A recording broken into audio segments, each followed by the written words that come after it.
જય સ્વામિનારાયણ. કેમ છો બધા? મજામાં છો? Welcome to Jyoti fake adventures. મારા વિડીયોમાં સ્વાગત છે.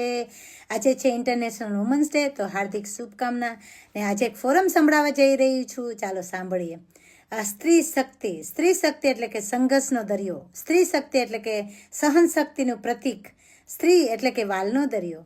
સ્ત્રી એટલે કે પુરુષને પણ જન્મ આપે છે અને સ્ત્રીને પણ જન્મ આપે છે. જેમ કે નરેન્દ્ર મોદીના માતાશ્રી એ સ્ત્રી હતા, જેમણે એવા ઉત્તમ પુરુષની ભેટ આપી અત્યારે નરેન્દ્ર મોદી ભારત અને વિશ્વનું નેતૃત્વ કરે છે. તે છે નરેન્દ્ર મોદી. જેમ કે દિવાળીબાએ એવા સંતની ભેટ આપી ને આપણને ધન્ય ધન્ય કરી દીધા. એ હતા પ્રમુખ સ્વામી મહારાજ, કે અત્યારે વિશ્વ તેમને વંદનીય માને છે. એ હતા પ્રમુખ સ્વામી મહારાજ માને છે.